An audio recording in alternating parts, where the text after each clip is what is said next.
We went from kneeling at the national anthem in the NFL, kneeling, to now players doing the Trump dance in the end zone. What is happening right now? Over the course of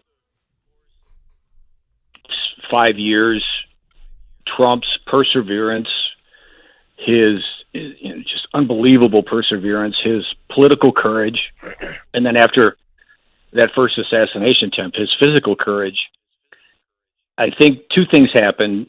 He won the admiration of more than half of the country. He won the respect of all of the country, even if it's grudging, from some people, because you just cannot deny what the guy's been through. And then he pulls it out. He wins, and he not only wins big, he wins the popular vote. He wins every swing state. He wins the Senate. He wins the Congress. Nobody thought any of this was possible.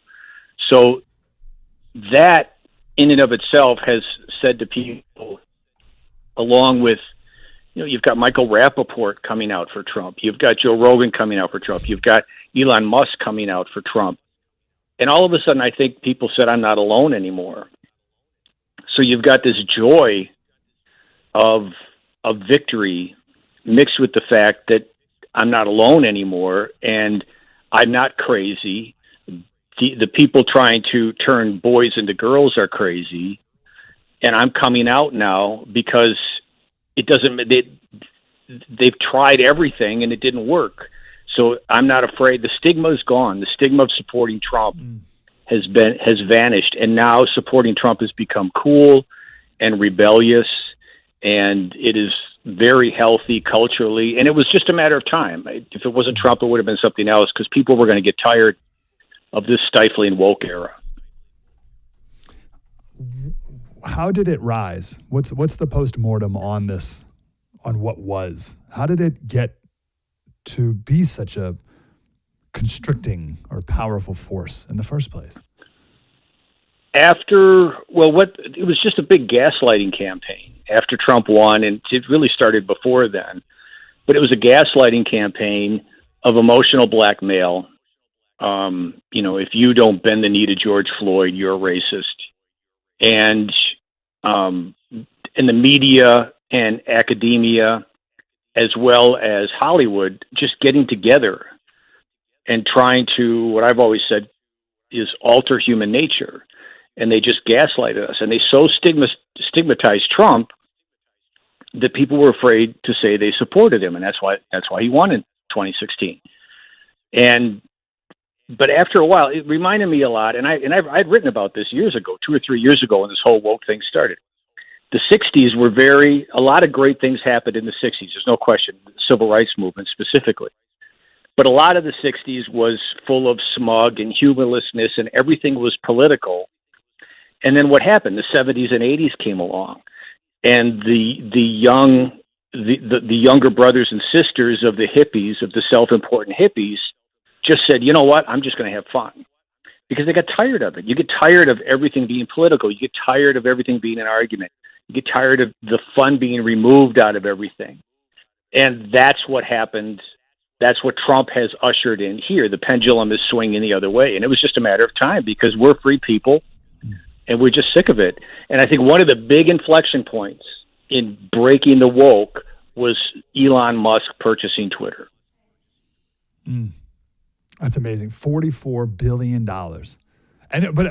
We did a segment a while back, going back just to drive home the surrealness of all of it. That started because the guys at the Babylon Bee wrote an article calling Rachel Levine the man of the year. And Twitter kicked Babylon Bee, or they banned Babylon Bee from their account until they took down the story. And those two brave guys said, no, we're not going to take it down. And that's what first got Elon's attention, right? Yeah, he liked the Babylon Bee, and he's got the money, he's got the principle, and he said this is wrong. And he spent $44 billion. And I know for a while he probably thought it was the worst deal he ever made. But now look at him. He's an icon. And the advertisers are coming back because everybody's going, enough. Everybody's just saying enough of this. It's just ridiculous. Fine, you made your point. You tried to put him in jail. You tried to assassinate him. And when I say they tried to assassinate him, what I mean is calling him a Nazi is trying to get him assassinated. Calling him a dictator, an authoritative, and the end of democracy. So the media tried to assassinate him. You tried to put him in prison. You're calling him a racist. And all of a sudden, people are just saying, you know what, enough. It's ridiculous. I'm going on with my life now. If you guys want to shave your head. I'm going on with my life now. I'm so glad you brought up the advertisers come back to Twitter, because this story didn't get a ton of attention. I don't think everyone's aware of this, but there was it ties also to the power that the media used to have that now they have none. Right. Because there was this made up story about how on Twitter it was like rife with, was it anti-Semitic? I don't know what it was, something. I forget what they even said it was. Just hate. And they got all these people scared, like Disney and all these other companies. Like, we're out. IBM, we're out. No more advertising. And now they're all coming back with it. And by the way, when they first left, Elon's response was, "Go blank yourself." Right. I believe was what he said. Go blank yourself. And now they're all back. Do you remember what the lie was about what was on Twitter? It was just hate in general, and they had made up these statistics. Okay. But keep in mind, these companies didn't leave Twitter because they were afraid. They knew it was BS. Anybody could look at Twitter and see that's not on there. But they wanted an excuse to leave, to virtue signal. Okay. You know, it's like the media is always looking for an excuse to be left wing. It has nothing to do with them being afraid or anything like that. They just wanted to leave to virtue signal, and they were hoping to cripple Twitter and put it out of business. And the exact opposite happened, because this is a great country. Well, maybe Don Lemon leaving Twitter will be the last straw. Yeah, that'll do it. Makes Twitter collapse. Someone wrote on your Twitter, "John, you led this effort in your columns. You helped give me the courage to stay true to my belief that the left was crazy, and you called out the gaslighting." And that's definitely true. What did you find? What do you find your role to be in this effort? I don't think I don't think it was much. I mean, I got a small readership, and I love them, but I don't think I have any sort of big sway. But I did not. I just kept talking about how this woke stuff was anti-human nature. I kept assuring people it would come to an end, because history proves that these sort of, it's just McCarthyism. It was McCarthyism, 2 or 3.0. And after a while, people just get tired of it. And that you cannot change boys into girls, and no one should stand for that. And no one should stand for putting the gay agenda in front of little kids, because it takes away their ability for kids to be kids. And you just have to just look at eternal truths. And the smartest thing I've done over the last 10 years is turn off cable news.